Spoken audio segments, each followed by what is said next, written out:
It was August 19, 1944, and at German headquarters in East Prussia, General Alfred Jodl studied reports from the crumbling Western Front. His team had done the math on Allied supply routes, stretching over 400 miles from Normandy's beaches to General Patton's charging Third Army. The conclusion seemed certain: the WWII Americans had pushed too far, too fast. Patton would have to stop within days, maybe hours. No fighting force could keep up such crazy speed without fuel.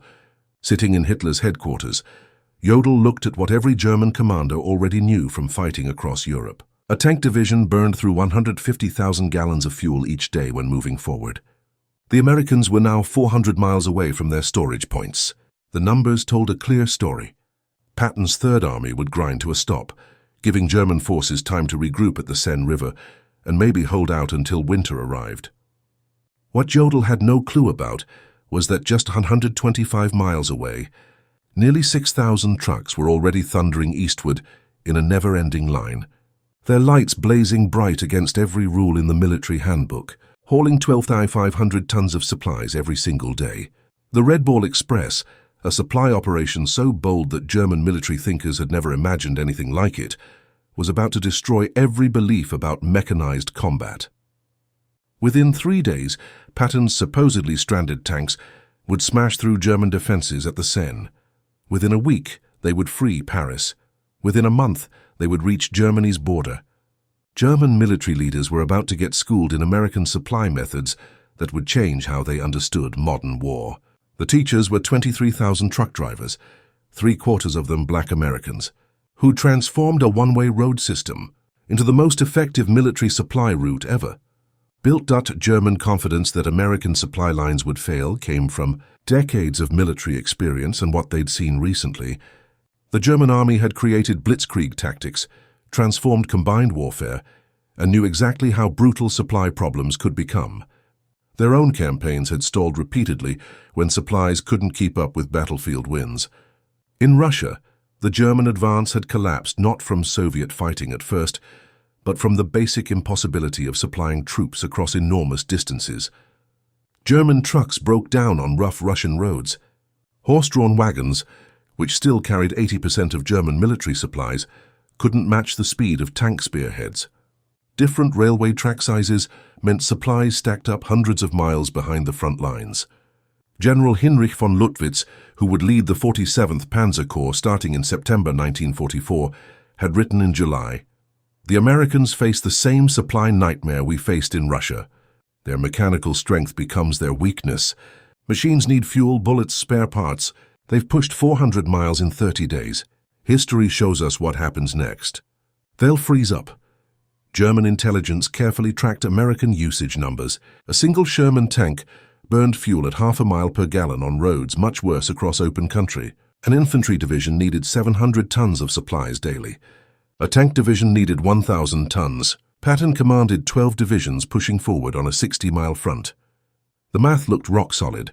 12,000 tons every day, moved 400 miles from the beaches over damaged roads through a transport system the Germans had deliberately wrecked during their withdrawal. General Siegfried Westphal, who would become Chief of Staff to Field Marshal von Rundstedt in September, calculated on August 20th. Even if the Americans had unlimited trucks, which they don't, and perfect roads, which they don't, and no breakdowns, which is impossible, they still couldn't keep Patton's advance going more than another 2 days. You can't break the laws of physics, not even with American factories. At headquarters near Laval on August 25, 1944, Lieutenant Colonel Leroy Ayres of the Motor Transport Service stood before a room full of doubting officers. The numbers they showed looked harsh. Patton's Third Army was eating supplies faster than any army in history, moving at speeds that broke all supply planning rules. Old supply methods, railway transport, scheduled truck runs, depot distribution, had fallen apart under the pressure. "Gentlemen," Ayres announced, "we're going to build a one-way highway from Cherbourg and the beaches straight to the front lines. Every vehicle will run 20 hours out of every 24. No stops except for gas and emergencies. We'll move at least 12,500 tons daily." The name came from railroad language. A Red Ball freight was an express shipment that had priority over everything else. The Red Ball Express would work the same way. Total priority, no delays, no exceptions. The setup violated German military thinking.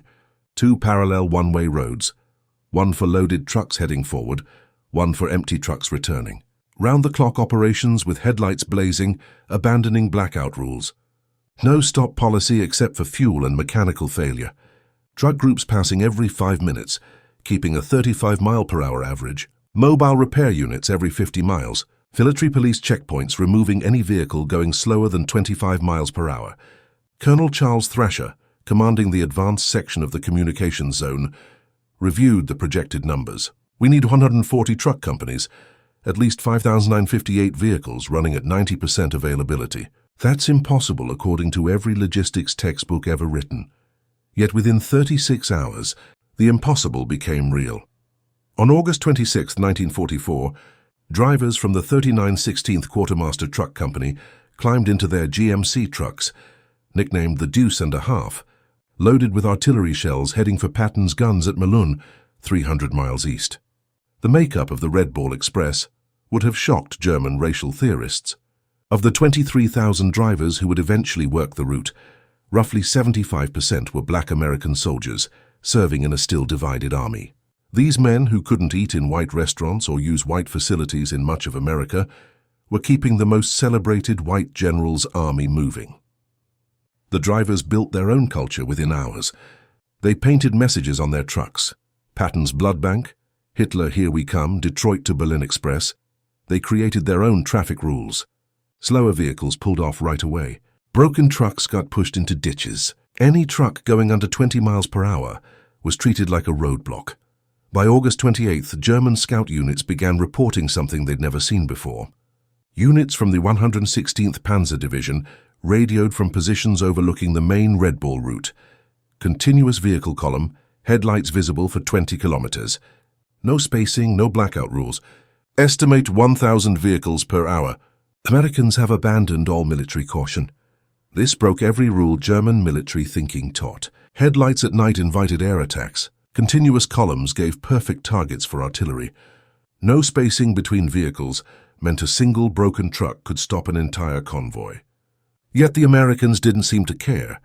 General Edgar Feuchtinger, commanding the 21st Panzer Division, personally watched the Red Ball Express from hidden positions on August 30th. His report to Army Group B headquarters showed growing alarm. The enemy runs a supply system beyond our understanding. Vehicles pass at 30-second gaps day and night without stopping. They don't hide, don't spread out, don't follow any rules we know. It's not military science. It's mass production applied to warfare. What the Germans couldn't grasp was that American supply operations worked on totally different ideas. Where German thinking emphasized hiding, Americans relied on sheer volume. Where Germans saved vehicles, Americans assumed 20% mechanical failure and planned around it. Where Germans followed strict military procedure, Americans improvised constantly. The numbers achieved by the Red Ball Express destroyed German calculations of what was possible. First week, August 25th to 31st, 1944, 89,939 tons of supplies delivered. Daily average 12,848 tons. Round-trip distance 686 miles. Vehicle rotations 5,958 trucks making 1.5 trips daily. Fuel burned by the operation itself 300,000 gallons. German supply specialists captured these numbers from American documents and dismissed them as lies. But the numbers were real and they kept growing. By September 5th, the Red Ball Express had established a rhythm that seemed impossible to German supply officers, who still depended on horse-drawn wagons for 80% of their transport. Convoys left every 5 minutes from the western end. Average convoy 67 vehicles. Load per vehicle 5 tons standard, 7 tons frequent overload. Time to cover 350 miles one way, 14 hours average.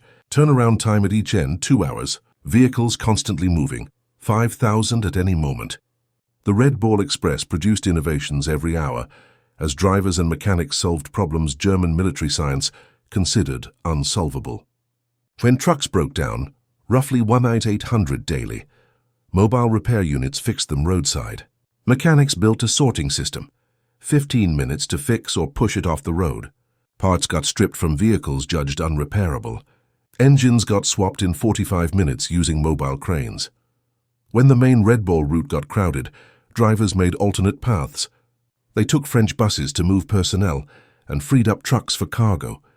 They borrowed German vehicles, painted them olive green and put them into service. They built detours around destroyed bridges, using rubble from bombed buildings as roadbed. The Germans, watching this chaos that somehow produced order, couldn't understand it. German supply thinking emphasized careful planning, maintenance schedules and proper procedures. The Americans violated every principle, yet their system got faster rather than collapsed. The most shocking discovery for German observers was American fuel management. The Red Ball Express burned 300,000 gallons of gasoline daily, just for its own operations, more than many German armies got for all purposes. Yet fuel never ran short. The Americans had created a parallel wonder, Operation Pluto, laying fuel pipelines across the English Channel. By September 1944, fuel flowed through underwater pipes German intelligence hadn't even detected. Forward fuel dumps were set up every 25 miles along the Red Bull route. Fuel trucks ran their own parallel convoy system, making sure no vehicle waited more than 10 minutes for refueling. General Walter Warlimont observed from aerial photos, "The Americans have fuel storage larger than our entire strategic reserves. They burn more gasoline moving gasoline than we give to entire tank divisions. This isn't war as we understand it. It's industrial overflow." The Red Ball Express didn't just supply Patton's advance, it multiplied its speed beyond belief. German military thinking calculated that a tank division could maintain a 20 to 30 mile advance daily under perfect conditions. Patton's divisions, supplied by the Red Ball Express, averaged 40 to 60 miles daily for weeks. On September 1, 1944, the 4th Armored Division pushed 35 miles in morning operations, stopped for resupply at noon, Red Ball trucks were waiting with fuel and ammunition, and pushed another 32 miles in the afternoon. This 67-mile single-day advance shattered German defensive planning, which assumed maximum 30-mile daily advances. General Heinz Guderian, reviewing the reports in East Prussia, initially refused to believe them. No armored force can advance 60 miles daily for a week. Mechanical failures alone prevent it. This is propaganda or misidentification. But intercepted American radio traffic confirmed it. More disturbing for German commanders, the Americans were broadcasting their positions openly without code, totally confident in their ability to move faster than Germans could react. By September 5, 1944, German intelligence had built complete reports on the Red Ball Express. The implications were catastrophic for German planning. Every assumption about American military capability needed revision. The report contained observations that defied German military science. Americans wasted vehicles carelessly, abandoning damaged trucks rather than repairing them. Drivers ran on stimulants for days, violating every principle of personnel management. No camouflage discipline, making the entire system vulnerable to air attack that never came. Mechanical failure rates of 30% daily, simply overwhelmed by backup systems. Fuel consumption that would bankrupt any European military. Field Marshal Walter Model's response revealed growing desperation. If these reports are accurate, we face not a superior army, but a superior civilization. They make no effort to hide because they don't fear us. They waste resources because they have endless resources. We cannot defeat this with military tactics. The Red Ball Express drivers paid a physical price German observers couldn't see. Drivers ran for 72 straight hours, hallucinating from exhaustion and amphetamines. Accidents killed 300 drivers during the Red Ball's operational period. Trucks crashed in fog, flipped on damaged roads, burned when overheated engines caught fire, yet morale stayed remarkably high. These men, mostly black Americans, denied equal rights at home, understood they were making history. They were proving Hitler's racial theories wrong, with every mile driven, every ton delivered. Captured German officers gave powerful testimony to the Red Ball Express's impact. Colonel Hans von Luck, taken prisoner in September 1944, told interrogators, "We knew we'd lost when we understood your supply system. You violate every rule. Waste fuel, abandon vehicles, exhaust drivers, yet succeed through sheer volume. You've industrialized warfare beyond our understanding." The psychological impact on German forces was crushing. German soldiers could hear American trucks all night, every night. Endless motors, endless supplies. They had 3 rounds per rifle, while Americans were bringing millions of rounds. The sound itself became psychological warfare. The vehicles themselves amazed German engineers. The GMC truck, the backbone of the Red Ball Express, represented mass production perfection. General Motors had produced over 500,000 of these vehicles by war's end, more trucks than the entire German military possessed of all types combined. The trucks featured innovations Germans hadn't implemented: all-wheel drive as standard, not exception; automatic tire inflation systems; waterproofing that allowed 30-inch fording; engines that ran on low-quality fuel without changes; heaters that actually worked in winter. More stunning was American maintenance philosophy. Where Germans rebuilt engines, Americans replaced them. Where Germans rationed parts, Americans discarded entire vehicles for minor problems. Where Germans had master mechanics, Americans had thousands of competent mechanics who could perform 80% of repairs. As the front moved east, the Red Ball Express adapted with speed that stunned German planning officers used to weeks of preparation for major supply changes. When the original route to Chartres became insufficient, Americans created Red Ball Express extensions overnight: White Ball Express, Rouen to Paris; Green Diamond, Cherbourg to railroad transfer points; Red Lion, Bayeux to Brussels; ABC, Antwerp, Brussels, Charleroi. Each new route was operational within 48 hours of conception. German staff officers needed weeks to plan similar operations. The Americans simply painted new markers, assigned trucks, and started rolling. The predominance of black drivers in the Red Ball Express created mental confusion for German racial theorists. Nazi ideology declared blacks inferior, incapable of technical tasks, lacking initiative. Yet these drivers were performing supply miracles that German forces couldn't match. The black soldiers understood the irony. They knew what the Nazis thought of them, which made them drive even harder. Every mile they drove proved Hitler wrong. They were fighting racism with truck keys, defeating Nazi ideology through superior performance. Some German prisoners forced to load Red Ball trucks as laborers found their worldview shattered by working alongside black sergeants who calculated weight distributions faster than German engineers, who spoke better English than German English instructors, who treated prisoners fairly despite everything Nazi propaganda had told them about racial behavior. The Red Ball Express needed infrastructure Germans thought impossible to create under combat conditions. Engineers built or reinforced 40 bridges, created 15 major fuel storage areas, established 26 maintenance stations, and built 8 temporary cities for drivers, all while the operation was running. The bridge at Montes had been destroyed by German engineers specifically to stop American supply lines. The German army calculated replacement would take at least 6 weeks. American engineers built a temporary bridge in 14 hours, while Red Bull convoys detoured only 8 miles on hastily bulldozed bypass roads. German engineers watched American construction methods with amazement. No planning meetings, no detailed blueprints, just immediate action. They built faster than Germans could destroy, created infrastructure that appeared overnight in French fields. One Red Ball Express achievement particularly stunned German artillery officers: ammunition supply rates that exceeded their highest theoretical calculations. American artillery units fired without restriction, a luxury no German unit had enjoyed since 1942. During the reduction of Metz fortifications in September 1944, the 19th Corps artillery fired 100,000 rounds in 24 hours. The Red Ball Express delivered every round plus 20% surplus. German artillery defending Metz was rationed to 50 rounds per gun per day.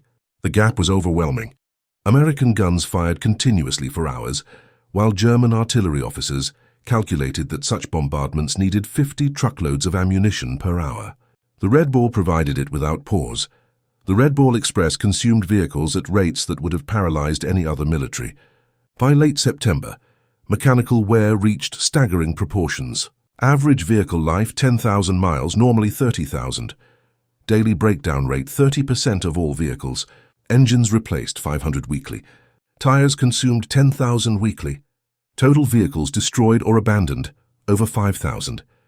Yet the operation never slowed. American production had anticipated such losses. Ships arrived weekly at French ports, carrying hundreds of new trucks. Replacement drivers were trained in 2 days and thrown into convoys. German calculations showed Americans destroying more trucks weekly than the German army possessed in France. Yet their transport capacity increased rather than decreased.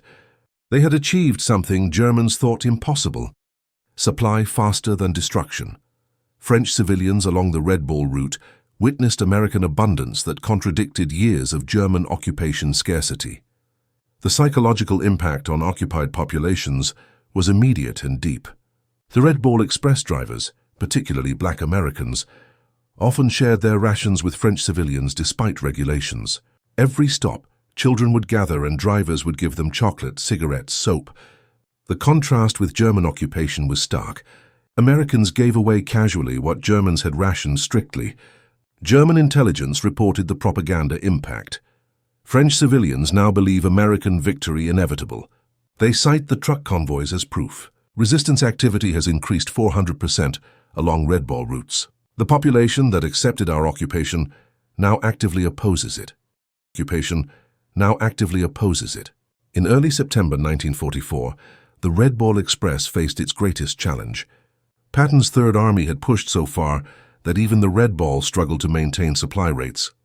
The round trip now exceeded 700 miles. Drivers were collapsing. Vehicles were falling apart. German intelligence detected the strain.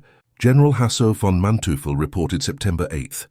American supply lines show signs of collapse. Convoy gaps have increased from 5 to 15 minutes. Vehicle speed has decreased. This is our opportunity. But American adaptability again surprised the Germans. Within 72 hours, the Red Ball Express reorganized, created intermediate transfer points cutting individual runs to 350 miles, implemented driver rotation systems, established forward maintenance bases, doubled the number of assigned vehicles. By September 12th, tonnage delivery had actually increased. The crisis that should have stopped Patton only made the system stronger. Supplementing the Red Ball Express, Americans implemented another supply solution Germans thought impossible: large-scale aerial supply. C-47 transport aircraft began delivering critical supplies directly to forward units, each aircraft carrying 3 tons. On September 16, 1944, German observers counted 900 transport flights in a single day, delivering 2,700 tons by air. The Luftwaffe at its peak had managed 300 tons daily to Stalingrad, and considered that a maximum effort. The Americans used transport aircraft like trucks. No fighter escort concerns, no fuel limitations. They assumed losses and overwhelmed them with numbers. The German army couldn't compete with this industrial arithmetic. The Red Ball Express operated under command principles that violated German military hierarchy. Junior officers made decisions reserved for generals in the German army. Sergeants commanded operations larger than German colonels managed. This decentralization baffled German observers. American supply operations run without apparent central control. Every lieutenant acts like a general, every sergeant like a colonel. Chaos should have resulted. Instead, they achieved efficiency the German army couldn't match with rigid hierarchy. By October 1944, advancing railroad heads began to reduce Red Ball Express requirements. The operation that was supposed to last 10 days had continued for 82 days, delivering 412,000 tons of supplies over 122 million ton-miles. German commanders, now fighting on their own borders, reflected on what they had witnessed. Field Marshal Model wrote in his final report, "We were not defeated by American tanks or planes primarily. We were defeated by American trucks." The Red Ball Express proved that in modern war, supply operations are strategy. The transition to rail transport was itself a marvel. American railroad engineers had rebuilt 1,000 miles of destroyed French rail lines while the Red Ball was running. They laid new track faster than Germans had destroyed it, often using captured German rail equipment. The final Red Ball Express statistics defied every German calculation of supply possibility. 82 days of operation, 412,193 tons of supplies delivered. 222 million ton-miles, 5,958 vehicles average, peak 7,000. 23,000 total drivers employed, 700,000 gallons of fuel consumed daily. 40,000 tons of ammunition delivered to Patton alone. 15 million rations transported. 135,000 medical supply tons.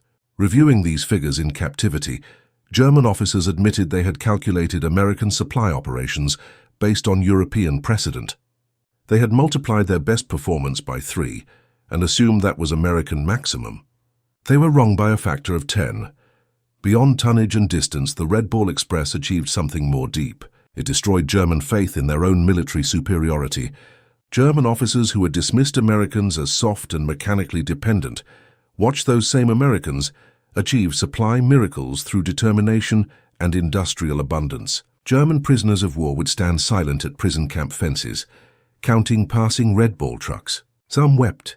They understood what it meant, not just that Americans could supply their armies, but that they could waste more than Germans could produce. They were watching their worldview collapse, one truck at a time. The Red Ball Express forced an unexpected racial reckoning within the American military itself. The operation's success depended overwhelmingly on black soldiers who were still segregated, denied equal treatment, and barred from combat roles. General Eisenhower, visiting Red Ball operations in September 1944, witnessed the contradiction firsthand. His aide, Captain Harry Butcher, recorded, "The general stood watching colored drivers who'd been at it for 20 hours straight. He said, 'These men are winning the war as surely as any infantry. We need to reconsider many things.'" The success created pressure for integration that contributed to military desegregation 3 years later. Black soldiers had proved in France what they always knew. Given the tools and opportunity, they would match anyone. The Red Ball was their combat, and they won it decisively. German racial theorists struggled to explain the contradiction. SS racial science publications simply stopped mentioning American supply operations. The evidence was too overwhelming to deny, too damaging to acknowledge. German military engineers studied Red Ball Express operations intensively after the war. The lessons revolutionized supply thinking worldwide. Volume overcomes inefficiency. Mechanical backup eliminates vulnerability. Decentralized execution enables speed. Standardization multiplies capability. Human endurance has limits, but they're higher than assumed. General Franz Halder, former chief of the German General Staff, wrote in 1950, "The Red Ball Express proved supply operations determine strategy, not vice versa. Americans understood this. We learned it too late." Among the 23,000 Red Ball drivers, individual stories of heroism emerged that Germans found incomprehensible within their military framework. These were verified accounts from military records. Corporal John Houston drove continuously for 48 hours, delivering ammunition to the 2nd Armored Division at Cambrai, falling asleep at the wheel 3 times, but continuing after being revived by other drivers. Private Booker Washington's truck caught fire from overheated brakes while carrying medical supplies. Instead of abandoning it as procedure required, he drove the burning vehicle 2 miles to a field hospital, jumping out as flames reached the cab. The supplies saved wounded soldiers from both armies. These stories, multiplied thousands of times, revealed American military culture to observing Germans. Individual initiative, calculated risk-taking, and mission accomplishment over regulatory compliance. Desperately, German forces attempted to create their own version of the Red Ball Express in late 1944. Operation Greif during the Battle of the Bulge included plans for captured American trucks to create German supply lines. The effort failed immediately. German drivers couldn't maintain American speeds. German mechanics couldn't repair American equipment fast enough. German fuel supplies couldn't sustain the consumption rates. Most fundamentally, Germans couldn't replicate the American attitude of unlimited resources. General Otto Skorzeny, commanding the operation, reported, "We captured 50 American trucks. Within a week, 30 were broken down. Americans would have replaced them. We tried to repair them. That difference explains our defeat." The winter of 1944 to 1945 provided the Red Ball Express's ultimate test. Freezing rain, snow and ice should have stopped wheeled transport. German thinking stated wheeled supply operations became impossible below -10 degrees Celsius. Yet the Red Ball Express continued. Drivers wrapped chains on tires, poured alcohol in radiators and kept rolling. Speeds dropped from 35 to 15 miles per hour, but tonnage delivery continued. German observers reported ice-covered convoys moving through blizzards that had stopped tank divisions. The Americans had created a supply system that functioned regardless of weather, terrain, or enemy action. It wasn't elegant or efficient by German standards, but it was unstoppable. In May 1945, captured German supply officers were required to study Red Ball Express operations for historical records. Their conclusions were unanimous and devastating to German military pride. General Friedrich Schultz summarized, "The Red Ball Express represents warfare we never imagined. Americans created a temporary civilization. Thousands of men, thousands of vehicles, millions of tons of supplies that existed only to feed armies, then dissolved when no longer needed. We built permanent infrastructure over years. They created superior temporary systems in days." The most insightful analysis came from General Heinz Guderian, father of German armored warfare. "We invented blitzkrieg but never solved its fundamental limitation, supply operations. Americans solved it through industrial excess we deemed impossible. The Red Ball Express was not a supply line, but a flowing river of material that drowned our forces. The Red Ball Express cost the United States roughly $100 million in 1944. Vehicles destroyed, fuel consumed, roads ruined, French claims for damage. German staff officers used to managing scarcity found the figure incomprehensible. Yet Americans considered it cheap. The operation enabled the capture of 400,000 German soldiers, the liberation of France, Belgium, and Luxembourg, and shortened the war by an estimated 6 months. Each day of war cost America $250 million. The Red Ball Express paid for itself in a single day of shortened conflict. Lieutenant General John Lee, commanding supply operations for the European theater, stated, "We wore out 5,000 trucks and 23,000 men to destroy the German army in France. In any previous war, that would be catastrophic losses. In American industrial war, it's acceptable overhead." An unexpected consequence of the Red Ball Express was the revolutionary impact on post-war civilian supply operations. Thousands of drivers returned to America, with experience operating the world's largest transportation network. These veterans founded trucking companies, designed interstate highways, and created the modern American shipping industry. Companies like Yellow Freight, Roadway, and Consolidated Freightways were started by Red Ball veterans who applied military supply operations to civilian commerce. They had learned in France that volume beats efficiency, speed beats perfection, and if you can keep trucks rolling 24 hours, you can move the world. Military historians universally recognize the Red Ball Express as the decisive supply operation of the European theater. Without it, Patton's advance stops, Paris falls weeks later, and German forces successfully established winter defensive lines. The operation validated American military thinking that emphasized supply operations over tactics. While German officers studied Clausewitz and battlefield maneuver, Americans studied Detroit assembly lines and railroad timetables. The Red Ball Express demonstrated that in modern warfare, the ability to supply forces determines victory more than tactical brilliance.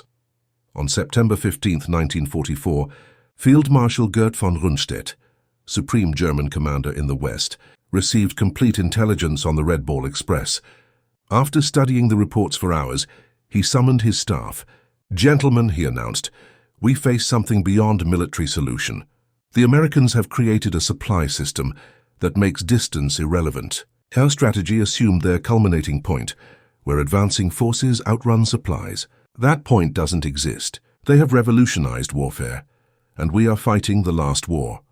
His operations officer, Colonel Hans Speidel, suggested interdicting the Red Ball routes with the remaining Luftwaffe. Von Rundstedt's response revealed complete understanding. "With what shall we interdict? They have 6,000 trucks. If we destroy 1,000, which we cannot, they'll replace them in a week. We'd need to destroy 200 trucks daily just to match their production. We don't have 200 aircraft total." Behind the statistics were human stories that revealed American character to German observers. Drivers who hadn't slept for 3 days refusing relief because their trucks might not make it through. Mechanics working in freezing rain to keep convoys rolling. Teenagers lying about their age to drive trucks. Such stories multiplied throughout the operation, created a mythology that demoralized German forces. The Americans were not soft as propaganda claimed. They drove themselves harder than Germans drove horses, but they did it voluntarily, not from fear. This made them more dangerous than German thinking had understood. The Red Ball Express became unintentional propaganda, more powerful than any planned operation. German soldiers could hear the convoys at night. endless streams of motors that never stopped. The sound itself became psychological warfare. German units reported hearing ghost convoys that demoralized troops as effectively as actual supply operations. The knowledge that Americans had unlimited supplies while Germans rationed their last ammunition created despair that undermined combat effectiveness. American psychological warfare units recognized the impact. They began broadcasting truck engine sounds toward German lines when actual convoys weren't present. German units reported these phantom convoys as real, demonstrating the psychological damage the Red Ball Express had inflicted. In November 1944, with rail lines partially restored, the Red Ball Express was officially discontinued, but its methods had revolutionized military supply operations permanently. The concept of continuous high-volume, wasteful but effective supply became American military thinking. The final innovation was the speed of dissolution. The massive operation, 23,000 men, 6,000 vehicles, hundreds of installations, disappeared in 72 hours. Troops reassigned, vehicles redistributed, routes returned to civilian use. Germans needed months to create smaller operations and years to dissolve them. Americans built what they needed, used it, discarded it, and built something better. When German generals surrendered in May 1945, many cited the Red Ball Express specifically as demonstrating the hopelessness of continued resistance. General Hasso von Manteuffel stated at his interrogation, "When we understood your supply capacity, we knew the war was lost. You could supply armies faster than we could destroy them." The Red Ball Express was a weapon against which we had no defense. Field Marshal Albert Kesselring, among Germany's most competent commanders, was asked what most surprised him about American forces. His answer, "Not your tanks, not your planes, but your trucks. The Red Ball Express showed us that you had militarized your entire society's production capacity. We were fighting your factories, not just your soldiers." The final statistics of the Red Ball Express stand as testament to American industrial warfare. Total cargo delivered 412,093 tons. Total distance covered 122 million ton-miles. Trucks employed 5,058 daily average, 7,000 peak. Drivers involved 23,000 total. Operating days 82. Fuel consumed 57 million gallons. Tires worn out 180,000. Vehicles destroyed over 5,000. Cost $100 million. German divisions defeated through supply advantage, 47. Estimated war days shortened 180. These numbers tell a story that went beyond military operations. They represent the moment when warfare changed forever, when industrial capacity became more important than tactical brilliance, when supply operations determined strategy rather than serving it. In 1994, on the 50th anniversary of D-Day, the United States Postal Service issued a commemorative stamp honoring the Red Ball Express at the National Postal Museum in Washington. The ceremony recognized the operation that had been overshadowed by combat operations, but proved equally decisive in Allied victory. Veterans who attended spoke of their pride in an operation that proved American industrial might and individual determination could overcome any obstacle. They had driven through exhaustion, through mechanical failure, through weather that stopped armor. They were black soldiers mostly, segregated, discriminated against, denied recognition during the war, but they had delivered victory at 35 miles per hour. The Red Ball Express proved that in modern warfare, supply operations are not support. They are the main effort. The operation demonstrated that industrial democracy could mobilize resources on a scale that totalitarian efficiency couldn't match. German generals who had laughed at American supply operations were silenced by 6,000 trucks, delivering 2,500 tons daily across 700 miles of liberated France. They had assumed Americans would follow European precedent, conserve resources, advance cautiously. Instead, Americans created a supply tsunami that drowned German forces in Allied abundance. The operation's success came not from military genius, but from American characteristics Germans never understood: industrial excess, mechanical skill, improvisational ability, and, most importantly, the initiative of individual soldiers who made independent decisions that in the German army would require field marshal approval. In his memoirs, General George Patton, whose Third Army was the primary beneficiary of the Red Ball Express, wrote the ultimate tribute. The truck drivers of the Red Ball Express deserved as much credit for the defeat of Germany as any combat unit. They drove through exhaustion, through mechanical failure, through weather that stopped armor. Without them, the Third Army doesn't move. Without movement, we don't win. They were black soldiers mostly, segregated, discriminated against, denied recognition, but they won the war as surely as any rifleman. History must record this truth. That truth stands as the final testament to the Red Ball Express. 23,000 mostly black drivers, operating 6,000 trucks on a one-way highway to victory, achieved what German military science declared impossible. They supplied advancing armies faster than physics should allow, maintained tempo beyond human endurance, and proved that in modern warfare, the side with the most trucks beats the side with the best tactics. The German generals had laughed at American supply operations, dismissing it as wasteful, undisciplined, impossible to sustain. 82 days later, those same generals surrendered to armies supplied by the Red Ball Express, finally understanding that American trucks had defeated German tanks. That industrial abundance had overwhelmed military excellence. That supply operations had become strategy. The Red Ball Express ended on November 16, 1944, but its impact echoed through military history. It proved that in the industrial age, victory belongs not to the bravest soldiers or brightest generals, but to the nation that can deliver the most supplies, the fastest, the farthest. The German generals who laughed at American supply operations in August 1944 signed surrender documents in May 1945, defeated by 23,000 truck drivers who revolutionized warfare at 35 miles per hour. Their story deserves its place among the great military operations of history. Not because it was elegant or efficient, it was neither, but because it worked. The Red Ball Express kept Patton rolling, kept the Germans retreating, and proved that in modern war, the convoy of trucks matters more than the column of tanks. The highways of France still bear the scars of the Red Ball Express, ruts worn by overloaded trucks, bridges hastily repaired, roadsides littered with abandoned vehicles. But the greatest monument to the operation is the speed of Allied victory. Every day the war shortened, saved thousands of lives. The Red Ball Express shortened it by months.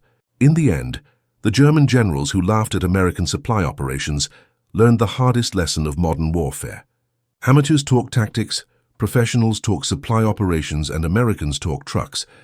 The Red Ball Express was America, talking very loudly indeed in the roar of 6,000 engines that never stopped, carrying democracy and destruction at 35 miles per hour down a one-way road to victory. The last word belongs to a German officer whose name is lost to history, quoted by a Red Bull driver at the 1994 commemoration. Standing beside a road in Belgium, watching the endless convoy of American trucks, the officer said in accented English to his captors, "We prepared for everything. Your tanks, your planes, your ships. We never prepared for your trucks. How do you defeat an enemy who has more trucks than you have soldiers?" The answer rolled past him at 5-minute intervals, driven by exhausted Americans who were rewriting the rules of warfare, one delivery at a time.